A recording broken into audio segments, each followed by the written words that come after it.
Bom dia, meus amados. Hoje é segunda-feira, dia 5 de janeiro de 2026. Vamos aqui para mais uma rodada de perguntas e respostas, como fazemos todas as segundas-feiras. A primeira pergunta de hoje é de uma seguidora que mora em Medellín, na Colômbia. Enviou aqui uma pergunta, obviamente traduzida já aqui pelo português. Não vou aqui falar o espanhol, porque muitos de vocês podem não entender. A pergunta é a seguinte: vejo teus vídeos há 1 ano e meio. Tenho uma pergunta. Quando jovem fiz 2 abortos por imposição de minha família. Qual a consequência que vou ter na nova encarnação? Irão me mandar para outro planeta pelo mal que fiz? Esta pergunta é uma pergunta de muitas mulheres, principalmente, porque há também homens que são responsáveis pelos abortos. Às vezes, obrigam uma mulher a fazer. Então, a responsabilidade, às vezes, é maior do homem do que da mulher, ou de terceiros, pode ser outras mulheres. A questão é, quando o aborto ele é voluntário e quando ele é uma imposição. Tem diferença, muita diferença. Quando ele é imposto na forma de obrigação, a responsabilidade é ainda maior naquele que impôs a condição do ato de abortar do que a própria mulher que pratica sem a sua vontade. Embora sempre dizemos, se ela não quer, ela não deve fazer. Mesmo que tenha que arcar com as consequências, como, por exemplo, ter que fugir de casa, fugir para um lugar distante, onde ninguém a encontra, para proteger a criatura que está no seu ventre. Então há sempre alternativas. Não vamos aqui levar caso a caso, mas apenas estas principais questões. A vontade própria ou quando é a vontade dos outros que colocam, às vezes, condições para que a pessoa não tenha muita alternativa. E também teria mais uma outra terceira opção, que seria quando a pessoa não entende das coisas. Tem muitas mulheres que praticaram o aborto, ainda praticam, mas não têm a noção real do que significa este ato. Então a ignorância, como se diz, também dá um atenuante na responsabilidade. Muita coisa está mudando, porque estamos na última encarnação, nesta condição de provas e expiações aqui neste planeta Terra. Então tudo que era antes vai mudar, mas vamos falar do que era, que é aquilo que nós conhecemos muito bem.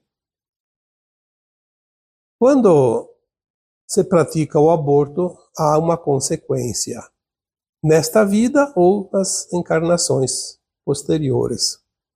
Sempre há uma consequência. É a lei da ação e reação. A lei da causa e do efeito. A lei do retorno, como também podemos dizer. Já foi falado muito sobre isso, então não vamos aqui repetir sobre estes temas das leis de causa e efeito. Muitas vezes a alma paga uma parte da conta ainda nesta encarnação, através de alguns problemas de saúde no final da sua vida, geralmente na área reprodutiva, da reprodução, os órgãos reprodutivos, ou então em outras partes do corpo, mas sempre tem algo que pode ser amenizado para a futura encarnação. Na futura encarnação, esta mulher pode não ter filhos, apesar de desejar tanto, muito mais do que as outras, e não consegue engravidar.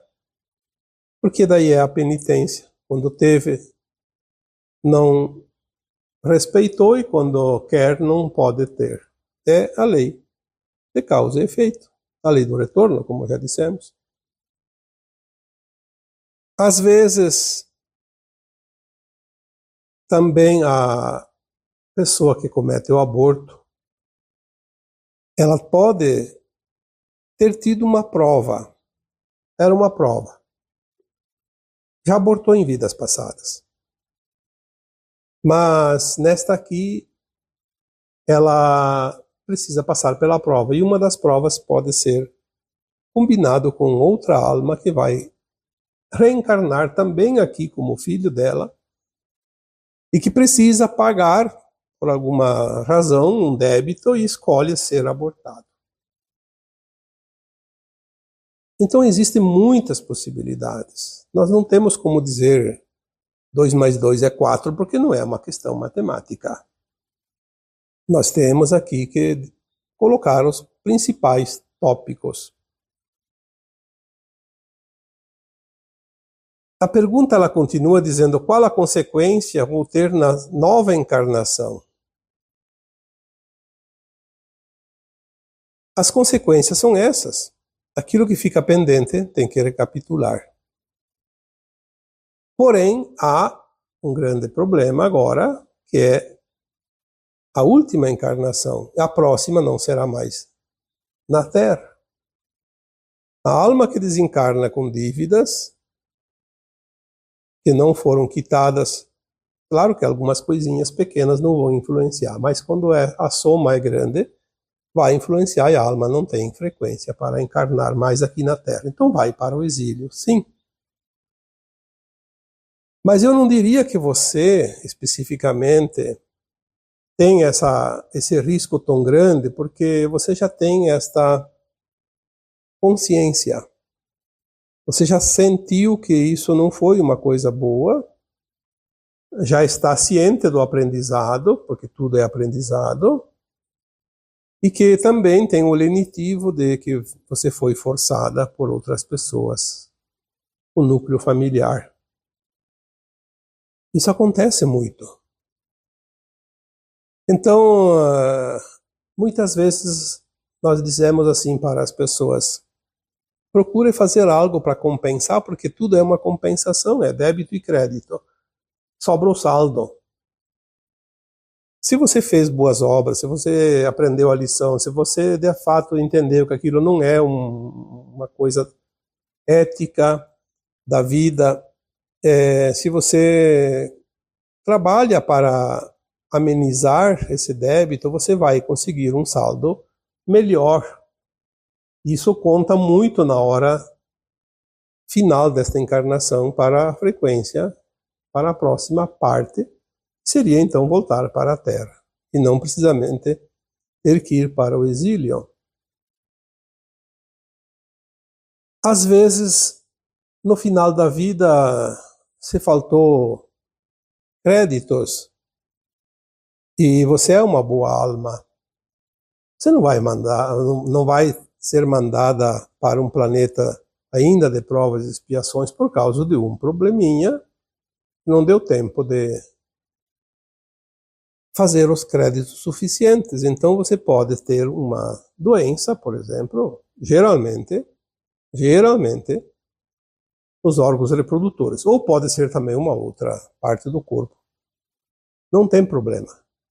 Algo sempre vai te favorecer se você é uma boa alma. Este é o segredo. Não importa o que nós fazemos durante uma encarnação, porque nós estamos aqui para aprender as lições, passar pelas provas. Nós não somos perfeitos ao ponto de passar todas as provas com nota 10. Mas se nós temos a consciência voltada ao bem, queremos ser de fato, nos esforçamos para ser a nossa melhor versão.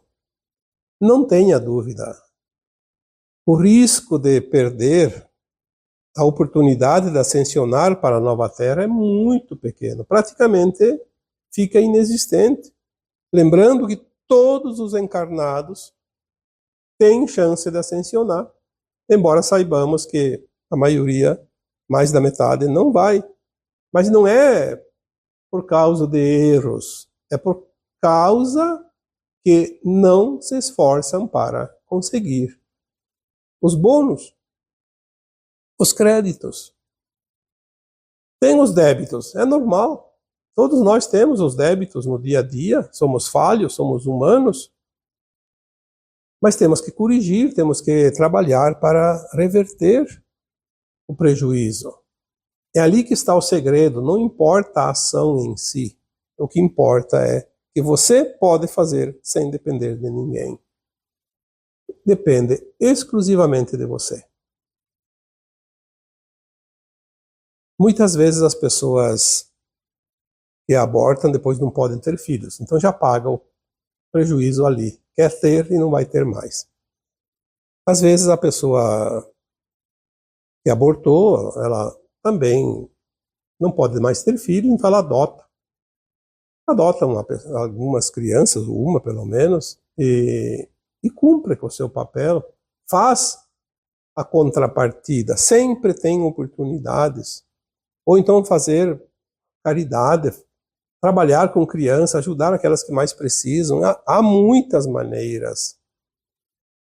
Se nós entendêssemos um pouquinho mais do plano divino, a vida seria uma maravilha, apesar dos seus desafios. Bom, eu espero que você que fez a pergunta lá da Colômbia tenha também condições de entender o português. Ou então, faça a tradução da legenda para ler a resposta. Está bem? Vamos aqui para uma outra pergunta. Estou numa cadeira de rodas com esclerose múltipla. Queria entender por que não tenho respostas. Já fiz zilhões de perguntas e não obtive respostas. Esta é uma situação muito comum também, porque quando temos alguns problemas, nós queremos saber a resposta. Por quê? Por que eu estou nessa situação?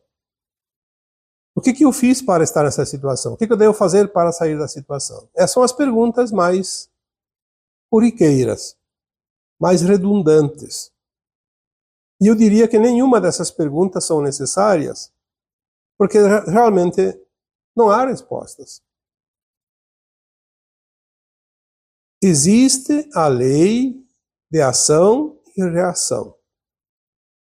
Aquilo que nós plantamos no dia a dia, um dia vai aparecer na nossa frente para ser colhido. Isso é a coisa mais certa que existe. É a única verdade que tem. Ninguém foge disso.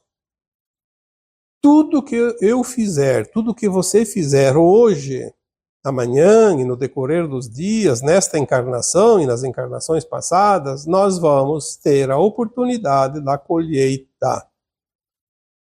O próprio Cristo deixou essa frase há 2000 anos.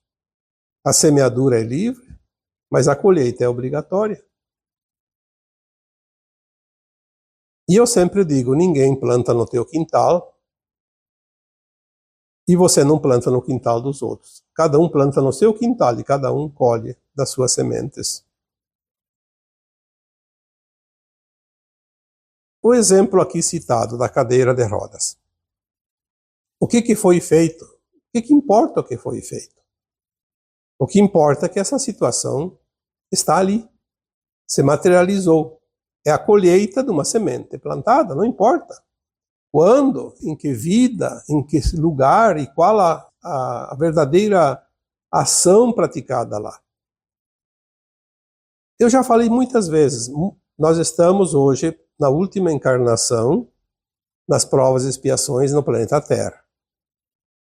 Algumas pendências que estão ainda na nossa vida continuada, de tantas encarnações, ou nós quitamos, ou não temos a frequência da nova Terra. Então a alma, antes de encarnar, ela coloca tudo no papel. Eu tenho que limpar essa ficha. Por isso agora, nesse final de ciclo, tantas doenças novas, tantos problemas de saúde, tantos acidentes, tantos incêndios, tantas pessoas morrendo afogadas, queimadas, quantas injustiças praticadas por autoridades. Por quê? Porque nós estamos quitando os nossos débitos. Não há injustiça no plano divino. Uma provável, já que você quer respostas, uma provável resposta é: muitos de nós estivemos encarnados várias vezes dentro do tempo da Inquisição Romana, da Igreja Católica. A Inquisição durou quase 5 séculos. Nós tivemos algumas encarnações dentro de 5 séculos. Muitas vezes, ou pelo menos uma vez, estivemos lá, naquela região onde a Inquisição foi implantada e fez um estrago tremendo. É uma pena que a história não cita, porque as religiões sempre foram governos também, e impediram que as pessoas tivessem as informações, mas a Santa Inquisição, que de santa não tinha nada, colocou na fogueira pelo menos 9 milhões de pessoas. Não são 9 pessoas. E quantos de nós estivemos envolvidos com isso? Quantos de nós usamos aquelas ferramentas, aqueles instrumentos de tortura, que antes da pessoa ser queimada na fogueira era torturada? Procure na internet, no Google, instrumentos de tortura da Santa Inquisição da Igreja Católica. Você vai ficar horrorizado. Você vai ter o estômago revirado. Então eu não vou ficar aqui explicando detalhes, mas faça uma pesquisa e veja o que hoje certas pessoas sofrem com problemas físicos podem estar quitando o resto da dívida, porque é assim que acontece para que a gente possa evoluir e ascensionar.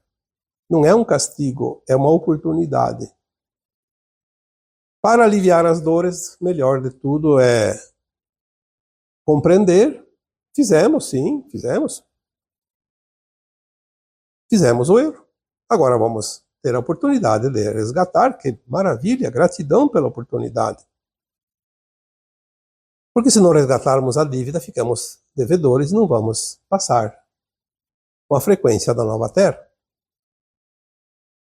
Eu, por exemplo, tenho um problema num olho. O olho esquerdo, surgiu uma mácula. Fazendo os exames, apareceu lá que a retina abriu, fez um buraco. Então, com aquele olho eu não consigo ver o foco. Vejo os vultos, mas não vejo o foco. Por exemplo, um rosto de pessoa eu não consigo identificar, e é grande. Ler, não importa o tamanho da letra, não, simplesmente. Passa um carro na rua, eu não vejo nem a marca, não sei nem identificar que carro que é. Com aquele olho não dá, porque a retina ficou só um anelzinho, só como se fosse uma lua em eclipse, aparecendo só um anelzinho. Então todo o resto está problemático, está defeituoso. O que acontece? Muitas vezes eu faço uma meditação e identifico, sim. Por que isso? Porque antigamente, para torturar pessoas, furavam-se os olhos das pessoas também. Arrancavam os olhos. Então eu devo ter pago uma boa parte da dívida e ficou apenas a mácula. Podia ter perdido a visão, podia ter nascido cego, os 2 olhos, inclusive. Mas apareceu agora. Já faz uns 2 anos, então estou com 72, então aí por volta dos 70 anos apareceu. Então é uma dívida pequena, comparando, podia ser muito pior. Então eu reconheço, sim, nós fomos falhos, aprendemos as lições, fizemos obras na luz e na sombra durante todas as encarnações. Não vamos nos arrepender, arrancar os cabelos, nem se maltratar, nem se culpar, porque a culpa é uma péssima companhia. Apenas compreender. Está bem. Se eu fiz isso e ainda tinha dívida, que bom que agora aparece. Por enquanto ainda tenho um olho. Não está tão mal assim. E ainda acredito que o olho possa se regenerar se eu tiver o mérito, mas mesmo com todo esse problema, eu consigo fazer o meu trabalho. O meu trabalho sem os olhos fica limitadíssimo, porque eu preciso ler as mensagens, preciso responder às mensagens, preciso ler todos os comentários em cada postagem no YouTube, em cada postagem lá no Facebook, porque eu preciso sentir o que vocês precisam, o que vocês querem, quais as dificuldades, para que eu traga os assuntos mais ou menos que servem à maioria das pessoas. Eu não posso perder meu tempo, nem tomar o tempo de vocês com assuntos banais que não trazem nada. Nada que interesse a vocês. Então, às vezes eu pergunto para minha equipe espiritual se eles querem continuar comigo, que eu faça parte da sua equipe, que me dê condições para trabalhar. Eles estão me dando condições. Mesmo com esse problema, eu consigo fazer o meu trabalho. Por enquanto, está tudo certo. Está limitado, mas não totalmente limitado. Então, você que está numa cadeira de rodas, com esclerose múltipla, não queira entender o porquê, queira apenas compreender que ninguém passa o que não precisa passar. Em algum momento você não colocou uma pessoa na cadeira de rodas, você colocou muitas pessoas em situações bem piores. Talvez já muita dívida tenha sido paga e esta é a parte que faltava. Você ainda consegue ver, consegue falar, consegue, mesmo na limitação, como eu, o meu olho, temos ainda condições de fazer alguma coisa, continuar, pelo menos compreender a vida, que talvez falte apenas isso, finalizar esse ciclo de provas e expiações e ter o direito de ter um mundo melhor na nova terra, onde não haverá dor e sofrimento. Isso é a melhor parte da história. Estamos finalizando. Está bem? Vamos aqui para mais uma pergunta. Poderia falar sobre a primeira vinda de Jesus? Gostaria de saber mais sobre isso. Olha, eu não sei quantas vindas o Jesus teve aqui na Terra. Eu acredito que teve só esta. Aquela alma específica chamada Sananda,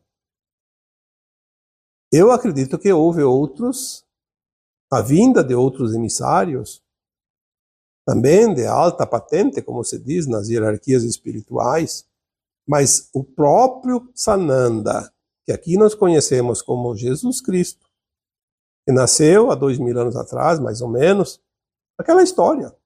Não importa se é exatamente assim, mas é mais ou menos.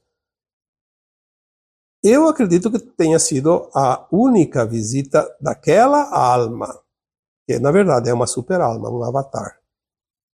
Mas teve outros seres também de altas hierarquias. Não vou aqui citar porque são muitos. Cada um tinha uma missão. Então, assim como dizem que ele vai voltar, ele não vai voltar como ele esteve aqui em forma humana. Apenas o entendimento que ele deixou para nós da vida, a sua doutrina, o seu esclarecimento, o conhecimento, enfim, as mensagens que ele deixou ficaram registradas nas memórias de todos os encarnados, e hoje nós vamos entender que vamos voltar a lembrar dos seus ensinamentos, da sua energia crística. Vamos absorver tudo isso e ele vai voltar desta forma, porque nós vamos ressuscitá-lo, vamos trazê-lo de volta, porque ele está dentro de nós, da nossa consciência, porque nós somos, na verdade, partes. Se nós somos um na fonte, o todo está na parte e a parte está no todo, nós temos dentro de nós a energia crística, a energia do Criador, que é a consciência maior.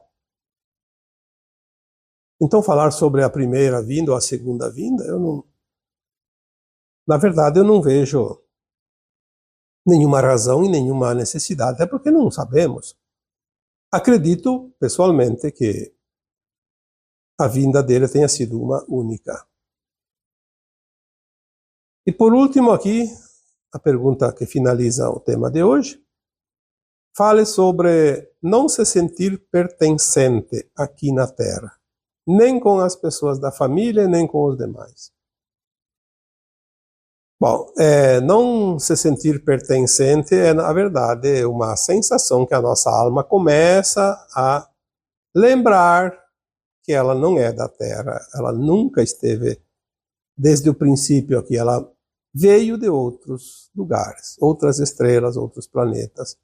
Ela veio aqui como um fractal de uma alma muito mais elevada, que por sua vez é originária de uma super-alma, que por sua vez é parte do espírito, do eu superior. Então nós tivemos os véus do esquecimento para experienciar como se nós fôssemos únicos.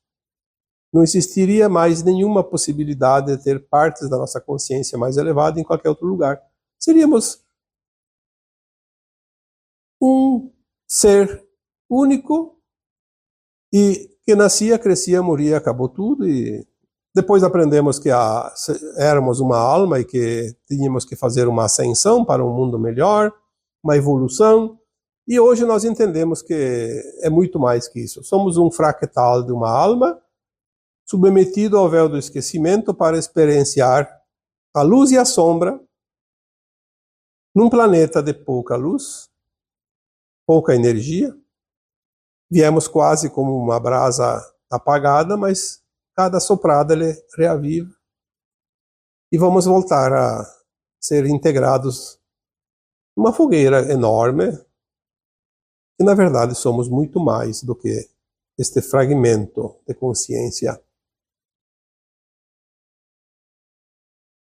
Entender também, porque agora começamos a lembrar que a família é um laboratório de almas, onde as pessoas que fazem parte dela são desafetos de vidas passadas e agora se juntam numa família de sangue para se amar, para se ajudar, para contribuir um com o outro, fazer um processo coletivo de evolução.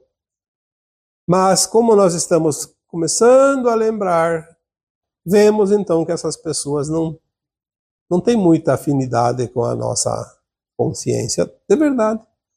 Por mais que a gente aprecie os familiares, nós começamos a entender que cada um é uma alma, um fractal de alma, e cada um é uma consciência que precisa evoluir e que estamos juntos para aprender no coletivo. E com os demais, não é diferente. Vamos ter muitos insights de coisas que a gente não tinha antes, para que possamos acompanhar agora esta reta final da transição planetária, porque todas as experiências das vidas passadas está guardada no nosso subconsciente, e nós vamos juntar tudo e agregar na nossa versão mais elevada de alma, e vamos ter uma consciência fantasticamente expandida, inimaginável ainda para a limitação que estamos. Mas tudo é maravilhoso porque é um tempo de ascensão. Apenas entender que o processo ele é gradual para que possamos suportar. Se ele fosse de um dia para outro, nós não suportaríamos. Então temos esta encarnação atual para compreender de fato a vida. É o tempo final, é a oportunidade. E agora eu vos deixo com o meu abraço de luz em cada um de vocês. Namastê.